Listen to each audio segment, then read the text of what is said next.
Welcome back to Pocket English Podcast. I am Sarah, and I am so happy you are here with us today. Whether you are walking the dog, riding the bus, or just washing the dishes, we are here to help your English grow little by little. Today, we have a very special episode. It is not about hobbies or weekends. It is about something much more important. It is about your health. Hi everyone, I am Tom, and Sarah is right. Today's topic is actually a little bit scary for a lot of people. I know it is scary for me. We are talking about going to the doctor. Imagine this scene. You are on holiday, or maybe you just moved to a new country. You do not feel well. You are sitting in that cold doctor's office. You are nervous. The doctor walks in and asks, "So, tell me, what kind of pain are you feeling?" And you freeze. You know it hurts, but you do not know the word. So you just say, "It hurts," or "I have pain." But Tom, is that enough? No, it is definitely not enough. If you just say it hurts, the doctor has to guess. Is it a stomach ache? Did you break a bone? Is it a heart attack? Saying it hurts is too vague. It does not help the doctor help you. Exactly. It can be dangerous if you cannot explain exactly what feels wrong. So today, we are going to fix that. We are giving you a pain description kit. By the end of this episode, you will have 3 specific words to describe exactly how pain feels, and the correct grammar to say how long it has lasted. You will be ready to walk into a clinic with confidence. That sounds like a survival skill. I am ready. Where do we start? We start with the type of pain. In English, we have specific adjectives for different feelings. We are going to learn the big 3 today. The first word is sharp. Can you say that, Tom? Sharp. S-H-R-P. Sharp. Perfect. Think about a knife or a piece of broken glass or even a paper cut. A sharp pain is intense and precise. It feels like something is cutting you or poking you. It usually happens suddenly. For example, if you step on a toy on the floor, you feel a sharp pain in your foot. Ouch, I hate that feeling.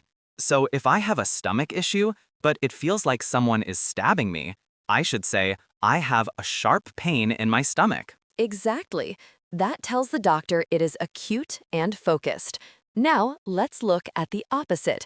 The second word is dull. D-U-L-L. Dull. Dull pain feels heavy. It is not sharp. It is more like a bruise that has been there for a long time. Or maybe a heavy headache that covers your whole head. It is not stabbing you, but it is always there in the background. That is a great description. A dull ache is usually spread out. It is not just one tiny point. You might say, "Doctor, I have a dull ache in my lower back." It implies that the pain is constant, heavy, and maybe less of an emergency than a sharp pain, but still very uncomfortable. Okay, so we have sharp, like a knife, and dull, like a heavy bruise. What is the third one? The third one is very descriptive. It is throbbing. This is a harder word to say. T-H-R-O-B-B-I-N-G. The th sound is important here. Throbbing. Throbbing? This one is interesting because it is connected to your heartbeat, right? Yes. Have you ever hit your thumb with a hammer? Or maybe you had a very bad infection? You can actually feel your heartbeat in the pain. It goes boom, boom. That creates a rhythm. That is a throbbing pain. I have had that with a bad toothache. It felt like my tooth had a heart of its own. It was pulsing. So I would tell the dentist, I have a throbbing pain in my tooth. Exactly. If you use the word throbbing, the doctor knows immediately that there might be inflammation or high blood pressure in that area. It is a very high-level word that gives the doctor so much information. So those are our 3 words: sharp, dull, and throbbing. Before we move on, if you are finding these words useful, please take a second to subscribe to the channel. It really helps us know what kind of lessons you need, and it makes sure you don't miss our next survival guide. Yes, please do. Now, Tom, we have the vocabulary, but we need the grammar. This is where so many students make a mistake. They want to say how long they have been sick. I hear this mistake all the time. A student will say, "Doctor, I have pain since 2 days," or "I am sick since yesterday." Right. And while the doctor might understand you, correct English uses a specific grammar tense here called the present perfect. We don't say, I have pain since Tuesday. We say, I have had pain since Tuesday. I have had. It feels like a double verb. I have had. It does, but it is the perfect structure. It connects the past to the present. The pain started in the past, and it is still happening now. So, Tom, imagine your back started hurting 3 days ago. How do you tell the doctor? Okay, I want to use the duration. So I would say, Doctor, I have had this pain for 3 days. Perfect. And if you want to use the starting point, you use the word since. Doctor, I have had this pain since Monday. Excellent. This makes you sound so much more fluent and clear. The doctor does not have to guess if the pain is finished or continuing.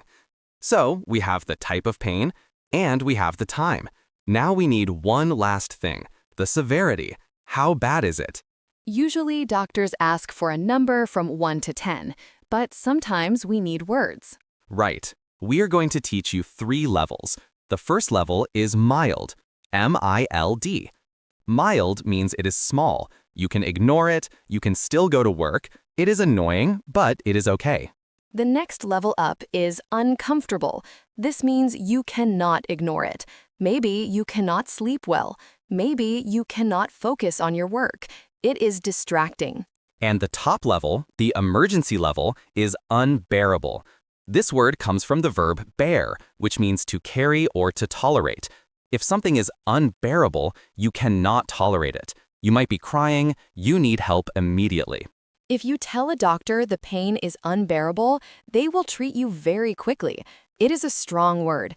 Do not use it for a small headache. Right. Use it only when you really mean it. So, Tom, are you ready to put this all together? We are going to do a simulation, a role play. I am ready. I will be the patient.